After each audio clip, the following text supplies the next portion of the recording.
He humiliated her, not in private, not with subtlety, but in front of the entire kitchen. The head chef pointed straight at her, yelling, demeaning, tearing her down like she was an intruder in his world of copper pans and French sauces. The White Brigade froze. No one spoke. Steam rose. So did her dignity. She didn't fight back. She didn't cry. She just stood there, face calm, eyes unbroken, while her skin burned under the weight of every eye that dared to judge and none that dared to help. That moment, it was supposed to break her.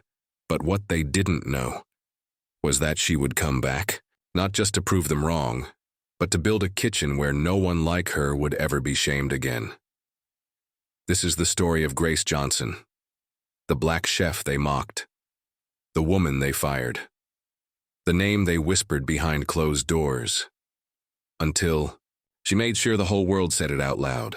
So don't blink, because by the end of this story, even her worst critics will stand in silence.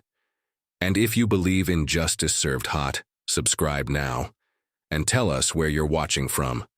This is one comeback you won't want to miss. Now, let's begin. The kitchen was a cathedral, of white tile and polished chrome. Everything gleamed, except her. Grace Johnson stood at her station, sleeves rolled, hands deep in prep. The copper pots above her caught the light like trophies. The air buzzed with the sharp tang of shallots meeting hot butter. Precision, pressure, perfection. That was Maison Bellamont. She had memorized every inch of this place. And yet, she never felt like it. She remembered her back. A server brushed past her without a word. Another chef, Luca, gave a nod, but his eyes slipped past her as if looking for someone more important. Grace didn't mind, or at least she told herself that. She was here to cook, not to be seen, not to be liked. She reached for the chervil, delicate citrusy, a favorite in the velouté. Her fingers moved with fluid discipline, slicing, tossing, stirring. Her food was her language, and this, she believed, was her sanctuary. Until he walked in. Chef Daniel Whitaker entered like the room belonged to him, and maybe it did. Starched whites, silver hair combed with deliberate elegance, and eyes that sliced colder than his knives. He didn't walk. He claimed space. He paused at the pass, scanning the brigade with sterile calculation. When his eyes landed on Grace, they stopped for half a second too long. Then came the smile, polite, thin, the kind that said, "I see you, but I've already decided who you are." "Miss Johnson, yes?" His voice rang across the room. Grace turned, wiped her hands quickly, and stepped forward. "Yes, chef, sous-chef Grace Johnson." He didn't offer his hand. He didn't nod. He looked past her shoulder, toward the sauce she was stirring. "You're the one doing the poached monkfish?" "Yes, chef." His eyebrow lifted. "A classic dish with lemongrass?" "It's a southern French fusion," Grace said evenly. "Inspired by my grandmother's broth. I built the acidity slowly." "We don't do inspired here," he cut in. "We do French, real French." A silence thickened behind her. She knew the others were watching, listening. Measuring the power shift is like steam rising from a pot. "I understand, chef," she said, forcing her voice to stay calm. "I'll adjust." Whitaker leaned closer, lips barely moving. "Let me be clear, this is Maison Bellamont. Our clientele doesn't come here for nostalgia. They come for control." He turned to the rest of the brigade. "New protocol? Everyone. I'll be reviewing all sauces before service, and no off-menu suggestions from now on, anyone." Grace stepped back, heat crawling up her neck. Control. That word again. She returned to her station. The monkfish was perfect, but she knew it wouldn't be tasted tonight. Whitaker continued his inspection down the line. Praise for André's foie gras terrine. Approval of Camille's pâte brisée. Not a word for Grace's mise en place, though hers was sharper, cleaner, faster. She saw it in every movement. But none of that mattered, not here. Not to him. During the lineup, he introduced the new foie edition for the tasting menu and made a joke about keeping the tone consistent while glancing at her hands, her skin. Laughter rippled around him. Grace didn't laugh. She stared at the tiled floor, pretending not to notice. After the service, she stayed to clean. The others filtered out, some with quick goodbyes, most without. Only the dish pit hummed behind her as she wiped down her station. She moved slowly, deliberately, as if erasing herself from the room. Then came a voice, soft, hesitant. "Hey, Grace." Kelsey Martin, pastry chef, leaned in from the side. Dreary blonde hair tied tight, eyes downcast. She spoke without full sentences. "That was rough today. He's intense. You okay?" Grace met her eyes. "You ever get the feeling someone decided who you were before you said a word?" Kelsey hesitated. Yeah, but not like that." Grace nodded, lips tight. "That's the part that cuts deepest. You do everything right, and it's still not your place." Kelsey opened her mouth, then closed it. She offered a half smile, then disappeared down the hallway. Grace returned to the sink. Hot water, soap, scalded skin. She didn't cry, but her silence thundered. On the subway home, she sat between two businessmen, their elbows brushing hers without apology.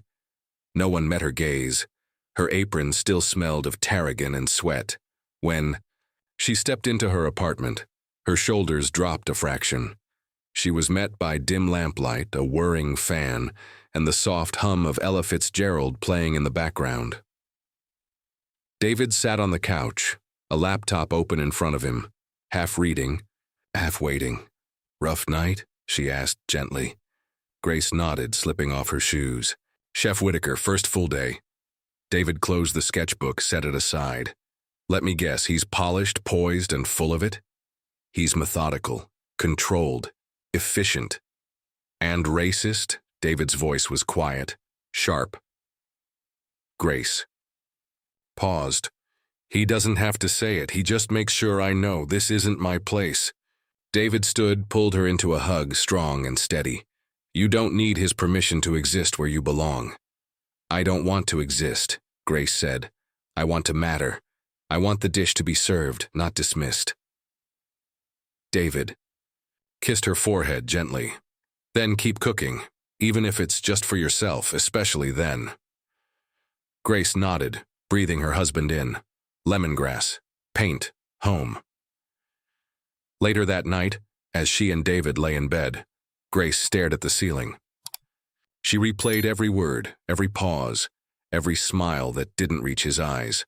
She thought about her grandmother's hands, scarred but strong, the kitchen in Georgia, the copper kettle that always steamed with something sacred. She closed her eyes and made herself a promise. She would not shrink to fit this place. If it could not hold her truth, she would build one that could. It started with the mop. The kitchen was empty except for the dull hum of the fridge and the faint echoes of laughter drifting in from the alley where the last few staff smoked and gossiped. Grace had stayed behind again. The prep station gleamed, her knives washed and lined with care. She could have left with the others.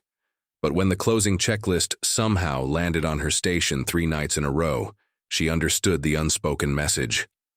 Dewey. The grunt work. You should be used to it. Her back ached. She'd been on her feet since 10 a.m., but the mop bucket was waiting, like it always did now. The floor still held shadows of spilled béarnaise and smudged oil. Grace dipped the mop and pushed it forward, her reflection in the tiles blurred and trembling. And then, the sound of a phone camera. She didn't turn at first, but the laugh that followed made her freeze, high, ridiculing, sharp as glass. She looked up slowly, her eyes catching a glint of phone light just beyond the service window. A young man stood there, collar loose, tie askew, drink in hand, probably one of the guests from the private wine pairing in the back room. She'd seen him earlier, making a fuss over his duck confit and demanding extra lemon that no one ever asked for. He smirked. "What?" she asked, her voice calm but cold. He leaned forward, resting on the marble. You're the chef, right? Thought you'd be doing something more refined. He panned the camera left and right, capturing her with the mop, apron slightly stained, hair tied back in a simple wrap. Smile for TikTok, he said. The world needs to see how high-end kitchens work. Her jaw tightened. Delete that. Too late, he winked, already live. By the time Grace reached the window, he was gone. She stood in silence, heart pounding against her ribs. Her hands trembled slightly, not from fear, but fury. The kind of fury that came from being stripped of dignity in public, with no one around to say, she doesn't deserve that. She didn't sleep that night. Neither of them slept. They faced opposite walls, silence thick between them. Grace had told him the moment she got home.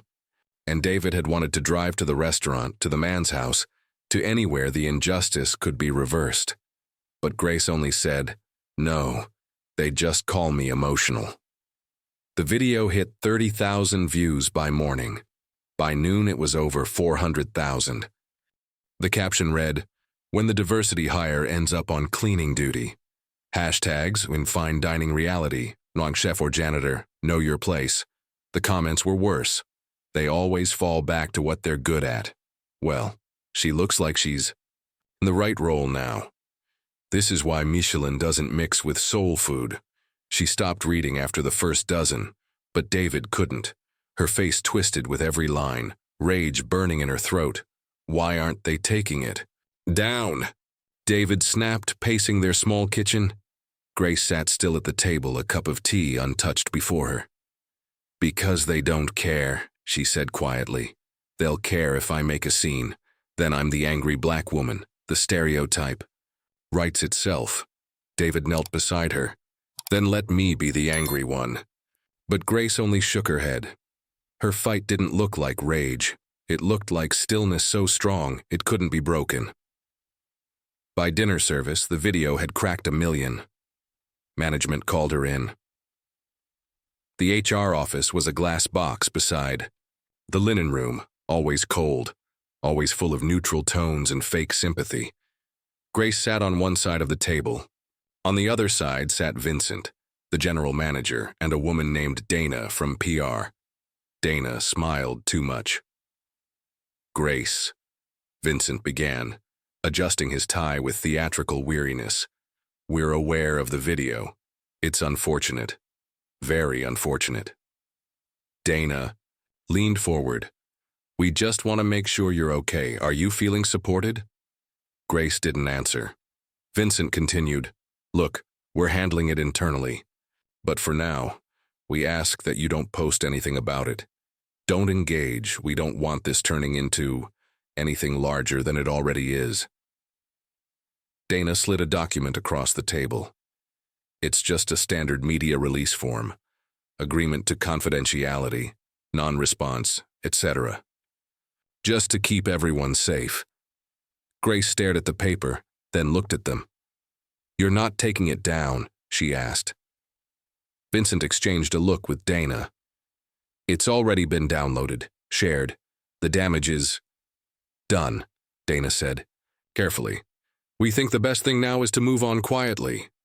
And me? Grace said, her voice calm but sharp. What about my name, my reputation? You're not tagged, Vincent said, as if that erased her presence. Besides, most people don't know it's you. But they do, Grace said. They see me. Dana tilted her head. Grace, try to see it from a broader lens. If we escalate, we risk looking reactive. That reflects on the whole brand. Grace stood. You're worried about the brand, she said. Not the person. Neither responded. She left the office without signing. Back in the kitchen, everything felt louder.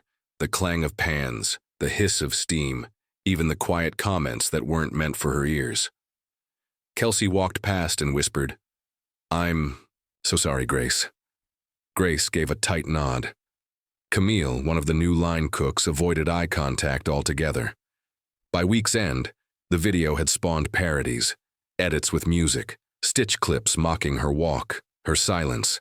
Grace Johnson, sous chef of Maison Bellamont, had become a meme. Yet not a single plate had gone out under her name in days. Chef Whitaker didn't say a word about the video, but he stopped assigning her to main courses. Her name vanished. From the rotating specials, she noticed her shifts shifting, more doubles, fewer guest interactions, a slow erase. But she stayed, because this wasn't the end of the fight. Not yet. Late one evening, Grace stood by the back door, looking out over the alley lit by one flickering street lamp. Smoke drifted from the dumpsters. Somewhere in the distance, a siren wailed. David's words returned to her. You don't need his permission to exist where you belong. She pulled out her phone. She opened her notes app, and she wrote down a single sentence. They don't own the table. I'll build my own. The air in the walk-in fridge bit at Grace's skin. She stood motionless between metal shelves stacked with veal stock and truffle paste, her hands clutching a bundle of parsley. Her breath ghosted in the cold. Outside, the heavy door, she heard Camille's nervous laugh, followed by the slick murmur of Whitaker's voice, low, confident, rehearsed. I'm just saying, the energy changes when some people walk in. He didn't say her name. He didn't have to. Grace stepped out slowly, footsteps careful. Camille glanced her way, flinched, then looked down at her cutting board as if it had become the most fascinating thing in the world. Back at her station, the parsley trembled in her grip. She chopped it anyway.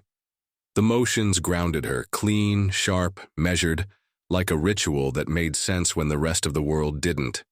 But something had shifted again. They didn't whisper around her anymore. They just stopped talking when she walked by. On Tuesday, her name was missing from the chalkboard rotation. On Thursday, the menu listed a dish she had created, duck confit with spiced pear and collard green puree, without credit. Whitaker presented it at pre-service as if it had always been his. And on Friday night, she came in early to prep for a VIP table, only to find her mise en place touched, rearranged. The duck is missing. The pear was swapped for a fig. Her station smelled unfamiliar, manipulated. She found him alone in the dry pantry, inspecting olives like they held answers to questions only he understood. Chef, she said, voice clear. He turned, a slow smile forming, tight as piano wire. Grace, I need to speak with you. About the puree. That was my composition. I see. She waited. Nothing came. You served it as your own. He shrugged. A team kitchen is a collaborative effort. You know that. But I created that dish from nothing. You didn't even ask. He tilted his head, eyes narrowing slightly. Grace, we've all had to compromise a little lately. After the online incident, tensions have been high. I'm just keeping the kitchen stable. By erasing me? His smile faltered. Just slightly. I'm protecting the brand. Grace exhaled slowly. You're protecting yourself. There was silence. Then a flicker of something, satisfaction maybe, crossed his face. You're emotional, he said. That's not what this place needs right now. The words hit like a slap. She didn't reply, because anything she said would become the next reason to cut her loose. So she turned and walked away. She didn't cry.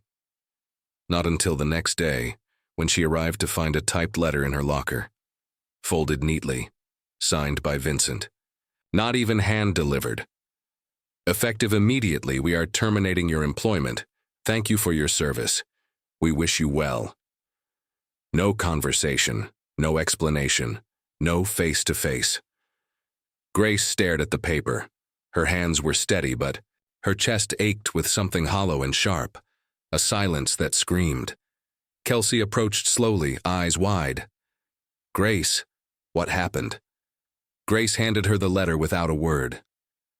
Kelsey scanned it, her lips parting, eyes flicking up. With disbelief. They can't do this. This is insane. Grace didn't answer. Her eyes had shifted toward the kitchen doors, half expecting someone, anyone, to come explain, to undo it. But no one came. Camille looked away. Andre was in the back, whistling. The silence sealed her fate. She walked to her station, for the last time. Her knives were still lined up, clean, perfect, waiting for hands that would never use them again. She picked each one up, wiped it gently, and wrapped it in its cloth. Case with reverence. Each motion was deliberate, ceremonial, like closing the final page of a book no one wanted to read. Her locker was small, tucked between a rusted shelf and a forgotten stack of wine crates. She packed her apron, her notebook of recipes, and a small photo of her and David standing in front of a gumbo pot. It had yellowed slightly from steam and time. On her way out, she passed Vincent in the hallway. He didn't meet her eyes. Just gave a tight nod and kept walking. That was the goodbye. Not even Whitaker had the spine to be there. She stepped outside into a sky bruised with dusk. The city moved around her, oblivious. Cars groaned through puddles. Horns barked. A child's voice laughed somewhere across the street. Grace stood still on the sidewalk, her breath catching in her throat. Not from sorrow, not even from shock, but from exhaustion. The kind that sinks into bone. David met her at the door, eyes already wet before Grace spoke. "It's done," Grace whispered. David opened his arms, pulled her in, and held her like the world was falling around them. Later that night, they sat in silence, dinner untouched. The air was heavy with unspoken questions. Finally, David reached across the table. "What do you want to do now?" Grace looked down at her hands, calloused, tired, still hungry to create. "I don't know," she said, "but it won't be for them." David squeezed her fingers gently. "Then let's start something for you." The streets had changed. Or maybe it was just the way Grace walked them now. No uniform, no title, no purpose, only resumes folded into her bag, creased at the edges from too many hopeful handoffs. Her name still lingered on the internet, tangled in hashtags and commentary, reduced to a meme with no context. Every time she stepped into a kitchen, she felt it. The hesitation, the side glances, the unspoken question. "Aren't you that girl?" She had become a warning instead of a possibility. 2 weeks passed, then 3. Bills piled quietly. David picked up extra freelance work, illustrating children's books late into the night with a forced smile and tired wrists. They said, little about the money, less about the fear. It was a Sunday afternoon, gray and slow, when Grace walked past the faded brick church on 137th. She hadn't planned to stop, but the smell made her freeze. Okra, garlic, onion, stewing low and steady. She turned toward the basement door and followed the sound of voices. Laughter, pots clanging, gospel music drifting up the stairwell. She descended slowly, unsure if she had the right to be curious anymore. Inside, the room buzzed like a second home. Long folding tables lined the walls, covered in cutting boards. Crates of tomatoes, bunches of cilantro, and thyme. Children sat on crates peeling carrots with dull knives, while older women stirred stock pots taller than some of the kids. The floor was slick in one corner. A fan wheezed near the window. At the center stood a woman with silver locks twisted up into a crown, apron dusted with flour, hands moving like music. She laughed loudly and pointed her wooden spoon like a sword as she spoke. "You can't. Season fearfully, baby. Be bold or go eat from a can." A child giggled and added too much paprika to the pot. The room cheered. Grace smiled. She didn't realize she'd stepped deeper in until the woman turned and locked eyes with her. "Now, who are you?" she asked, not with suspicion, but invitation. Grace straightened. "Sorry, I was just passing by. I used to be a chef." The woman raised an eyebrow. "Used to be." Grace hesitated. Wasn't exactly given a choice. The woman nodded once, then beckoned with her spoon. "Well then, come stir. You don't forget something like that." Grace crossed the floor like someone remembering how to walk. The woman's name was Reverend Eliza, a retired community organizer, now pastor, mentor, and kitchen commander. The church's free kitchen was open 3 times a week, serving meals, teaching kids to cook, and offering the only place in the neighborhood that didn't judge a soul by their past. That first day, Grace just stirred the gumbo. The second day, she returned with her knife. By the end of the week, she had organized the walk-in cooler, rewritten the inventory sheet, and taught 3 kids how to julienne zucchini without nicking their fingers. The heat of the stove healed something inside her, but she didn't tell David, not at first. She didn't know what to call it. It wasn't a job. It wasn't a comeback. It was survival with seasoning, and that had to be enough. One afternoon, Grace arrived early to prep for a youth dinner. The space was quiet, only the fan ticking in the window. She pulled out onions, peppers, and thyme. Her hands moved on instinct, building flavor from memory. She didn't hear the footsteps until they were close.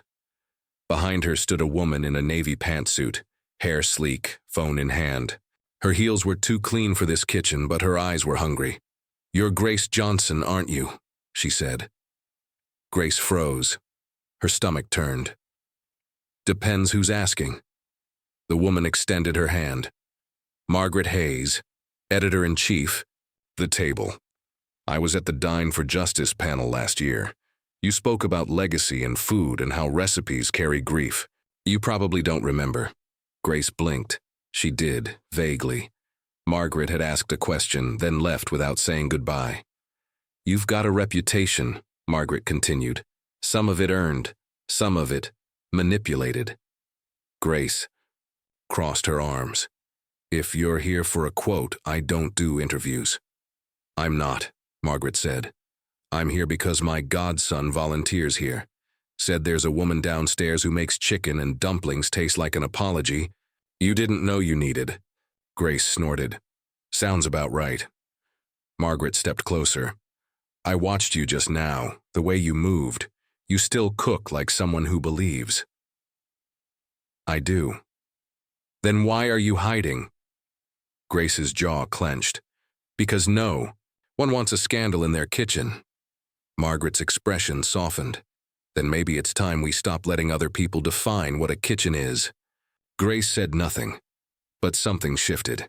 That night, at home, she finally told David.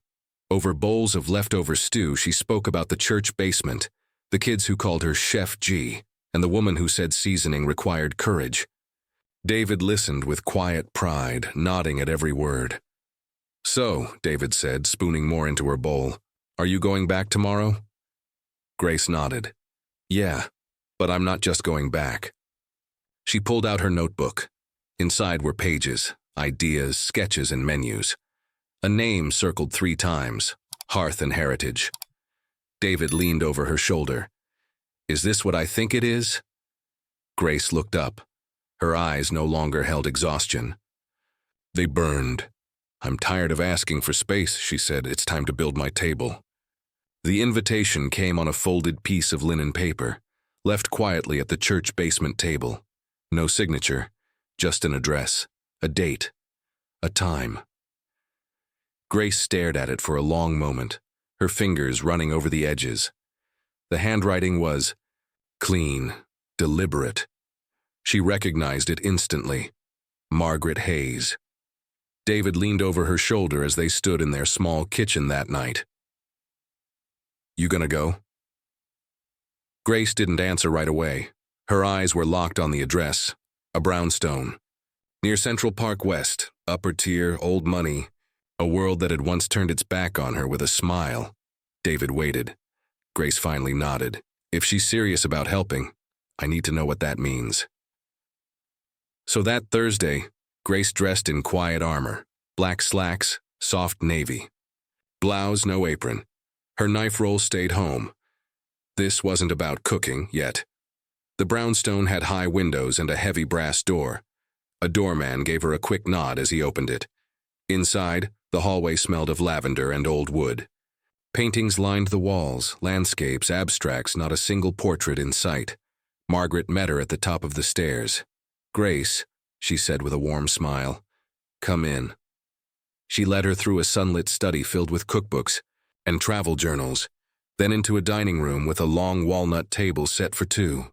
Fresh hydrangeas bloomed in the center. The air smelled faintly of roasted fennel and cardamom. "I made lunch," Margaret said, "but only if you'll help me finish it." Grace blinked. "You want me to cook?" Margaret handed her a spoon. "I want to see you work, with no cameras, no critics, just flavor." In the kitchen, everything was pristine, too pristine. Stainless steel appliances, ceramic prep bowls, but the counter had flour dusted across one end, and a pot simmered softly on the stove. Margaret gestured to the cutting board. "Chop those shallots. Let's build the sauce." For a few minutes there was only the sound of the knife, rhythmic, precise, and the rising aroma of something rich and complex. Margaret stirred slowly. "You know, my mother used to say that when a meal makes you cry, it's because it remembers something you've forgotten." Grace glanced up. "She never cooked," Margaret added with a smile. "But she was right." Grace tasted the sauce, closed her eyes. It was good, but something was missing. Without asking, she walked to the spice rack, pulled smoked paprika, a hint of cloves, added 2 pinches, stirred. Margaret watched. Then she tasted. And then she closed her eyes, just for a second. When she opened them, they were glistening. "That's it," she whispered. "That's the moment, right there." Grace stepped back. "I didn't do anything special." "You did," Margaret said. "You gave it memory. You told the truth with your hands." They ate together, quietly. The flavors filled the silence with something tender, resilient. Finally, Margaret set down her fork. "I've seen 100 chefs rise and fall," she said. "Most chase fame, some chase legacy. But very few cook like you. You don't want a spotlight, you want a voice." Grace's throat tightened. "I want a place where I don't have to explain why I belong in the kitchen." "You want more than that," Margaret said gently. "You want to build a place where others won't have to explain either." Grace looked away. Margaret continued, "There's an upcoming charity cook-off citywide. Every chef from Harlem to Tribeca will be there. No theme, no rules, just food that speaks. And it benefits youth programs. I'm on the board." Grace met her eyes. "And you want me to compete?" "I want you to show up," Margaret said. "On your terms." The words landed hard. Grace wasn't sure if she was ready. Not for another crowd, not for judgment. But something in her chest flickered, a steady hum beneath, the fear. Back home, she sat with David that night on the couch, the city humming outside their window.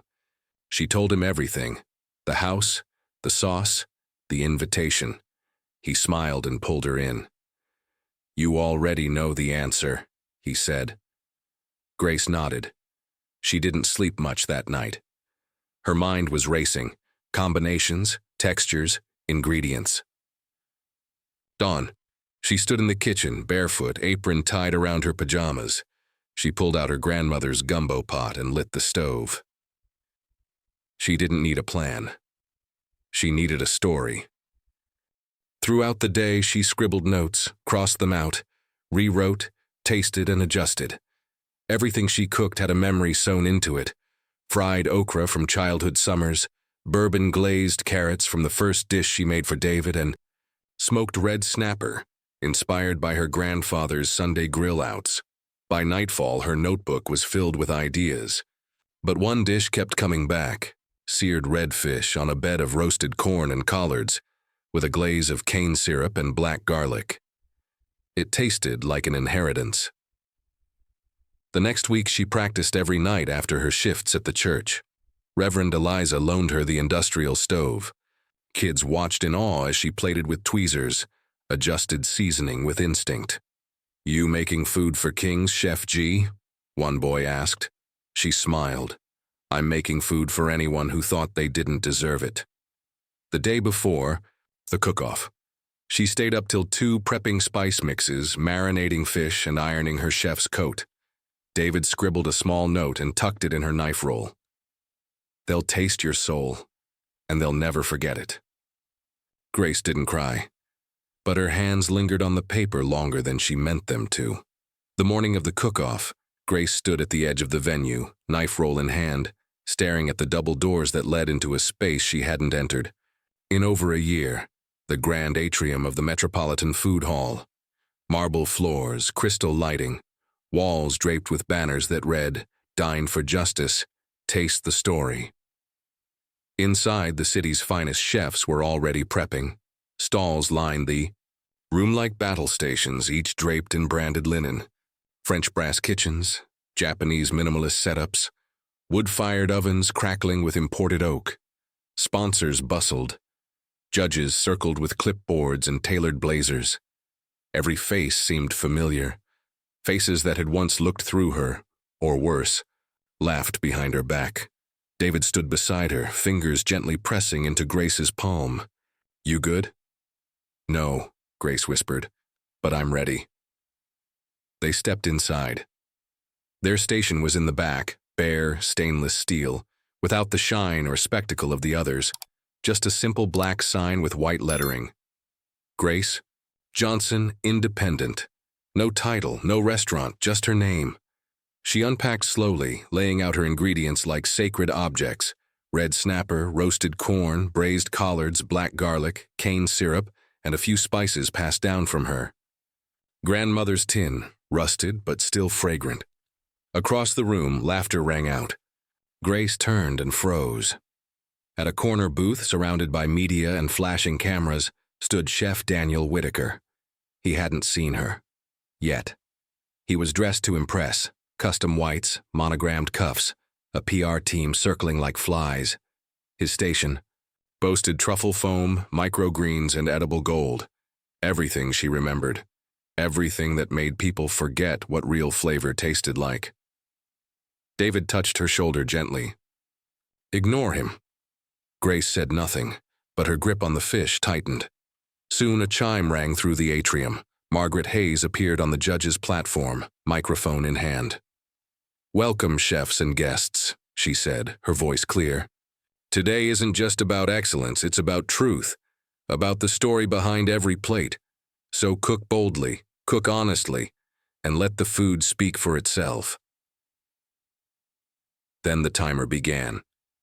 90 minutes.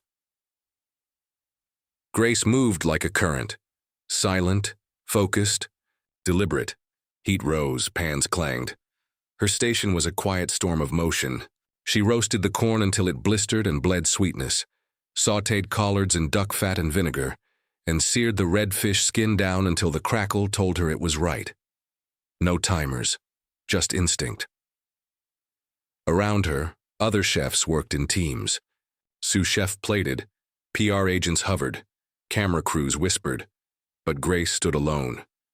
Every movement belonged to her. 30 minutes in, the scent of her glaze, cane syrup and black garlic, began drifting through the atrium. People turned. Young chef 2 stations down whispered, "What is that?" Someone else murmured, "That's her, that's the girl from the video, the one from Maison Bellamont." Grace didn't look up. She didn't need to. She wasn't cooking for redemption. She was cooking for freedom. Halfway through, Whitaker walked past her station. He stopped. "Johnson," he said with a smirk. "Didn't realize they let amateurs in." She didn't answer.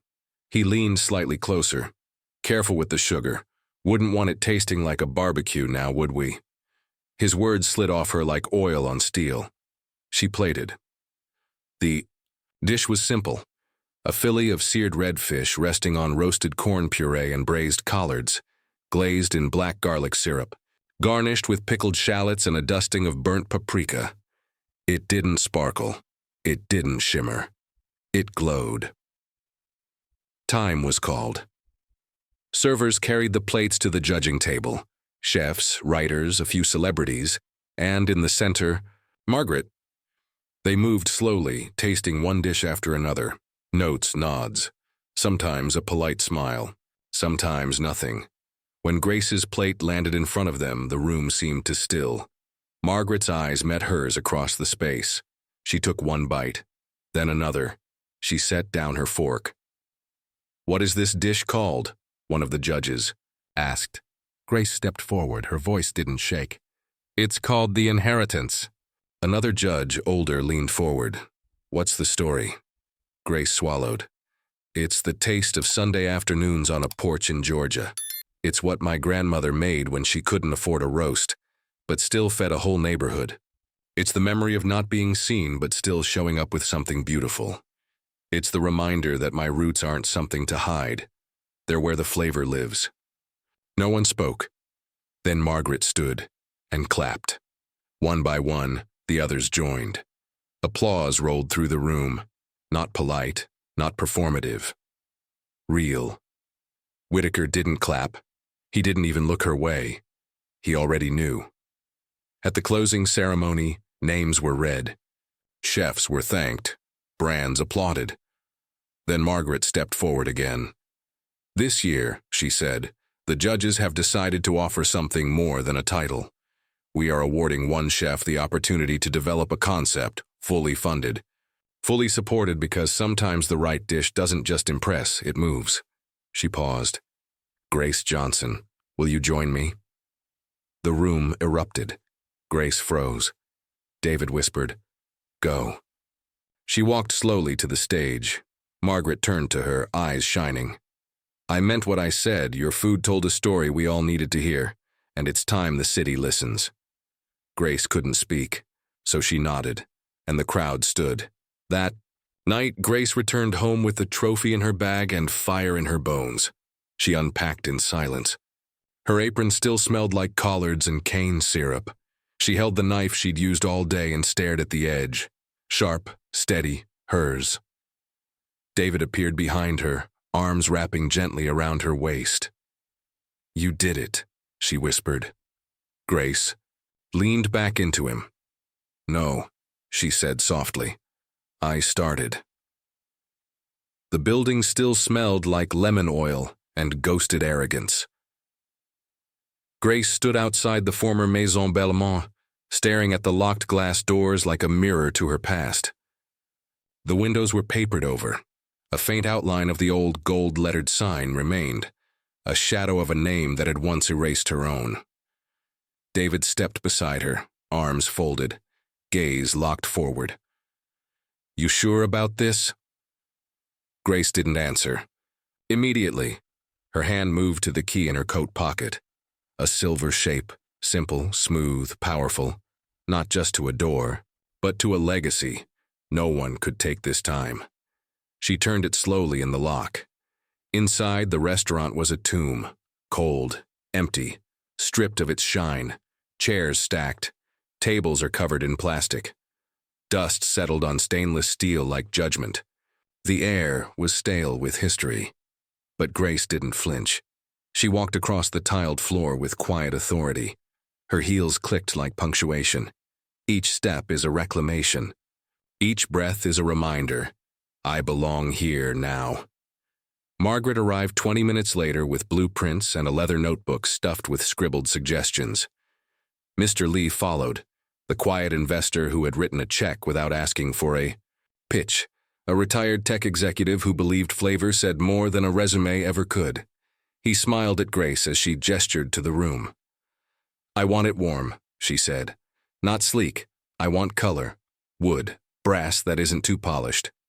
I want people to feel like they're walking into memory. The interior designer took notes, nodding. What about lighting? Dim but golden, like honey in a teacup. Grace walked the space with her notebook open, sketching where the service bar should go, tracing her fingers along the walls where she wanted portraits, photos of her family, her culinary heroes, the grandmothers and aunties who taught flavor without formal training. She paused in the corner where Whitaker once stood, giving instructions. Like gospel, she touched the wall. We'll tear this out, she said. Make it open, no walls between kitchen and dining room. The designer hesitated. That's unconventional. Grace looked at him. Her voice was calm. So, am I? The next few weeks passed in a storm of construction and creation.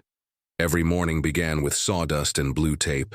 Every night ended with Grace in her home kitchen, testing recipes until her fingers cramped and her voice was hoarse from humming to herself.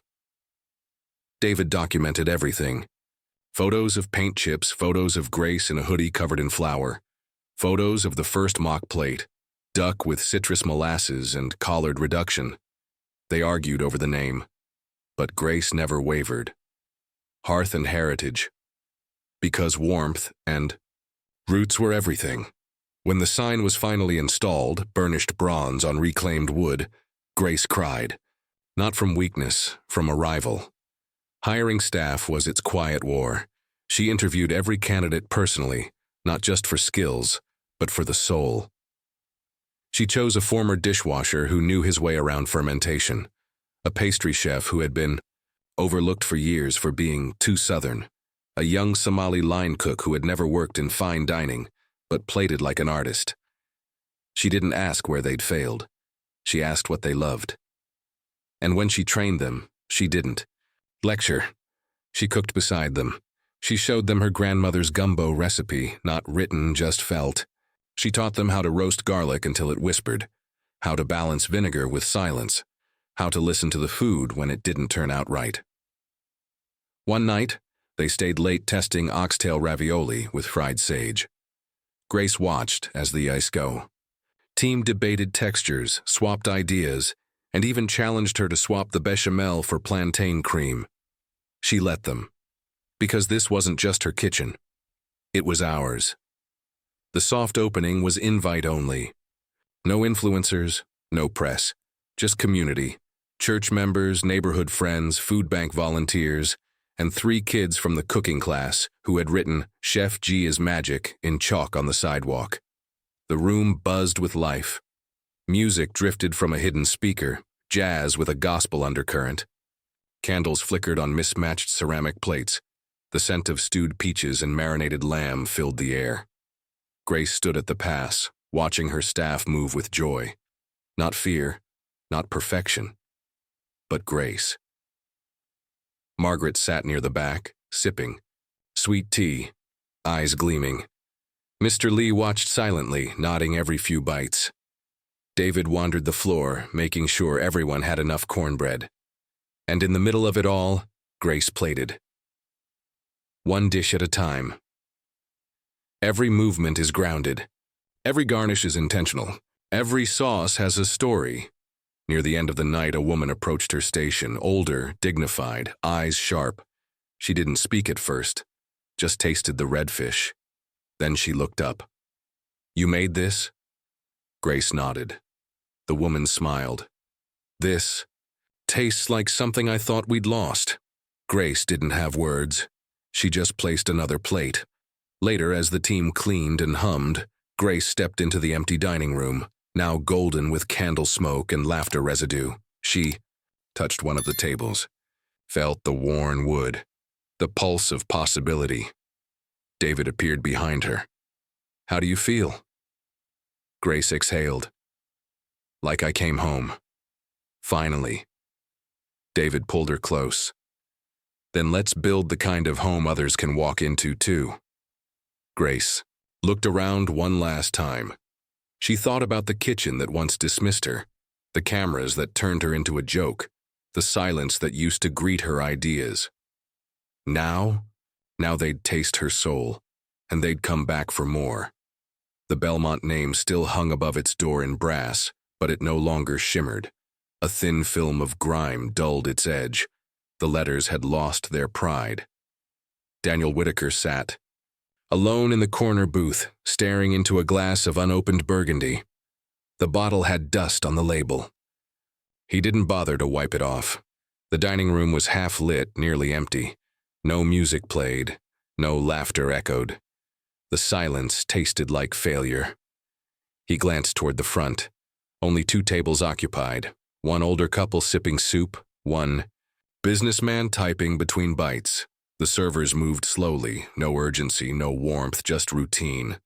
Whitaker shifted in his seat, hands fidgeting with his napkin. Across the room, his new maitre d' avoided eye contact. The sommelier had quit 2 weeks ago, so had the pastry chef, and the front desk hostess hadn't shown up in days. The latest review still sat folded beside his plate. He'd read it 3 times, each sentence cut deeper. Once a pillar of fine dining, Bellamont now feels like an echo of its former self, cold, uninspired, and tone-deaf to the culinary world's evolution. The critic had called the foie gras tired. The coq au vin was forgettable, and the atmosphere is hostile to innovation. But it wasn't just the food. It was the story people whispered in the shadows. The headline that had gone viral a week earlier.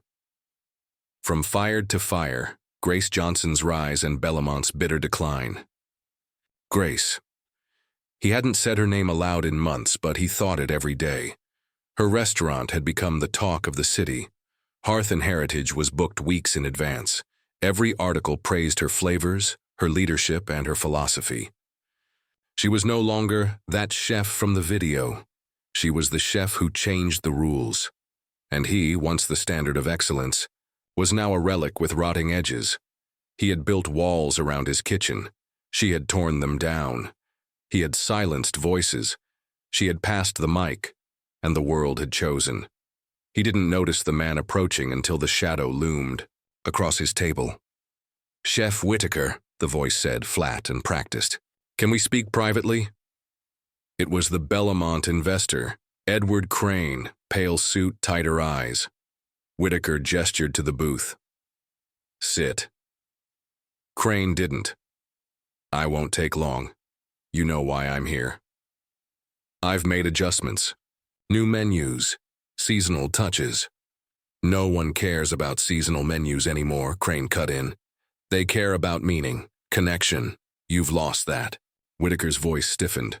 "What are you saying?" "We're selling," Crane replied. "We've already been approached. Anonymous party, strong offer, full buyout." Whitaker blinked. "You're cutting me out?" Crane shrugged. "You cut yourself out the day you let your ego run the kitchen. The moment you made talent feel unwelcome." Whitaker stood slowly. "I built this place, brick by brick. And now it's hollow," Crane said coldly. "Good chefs don't just serve food, Daniel. They serve people."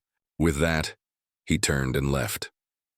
Whitaker stood alone in the dining room that once bowed to his every command. He looked around at the empty chairs, the cold lighting, the air that no longer carried spice or soul. And for the first time, he felt the silence close in. It wasn't grief, it was the consequence. Later that night, after locking up himself because no staff remained to do it, Whitaker took one final walk through the kitchen. The tiles had cracks. The burners sputtered. The spice rack was almost bare. In the back, the old service clipboard still hung crooked on the wall.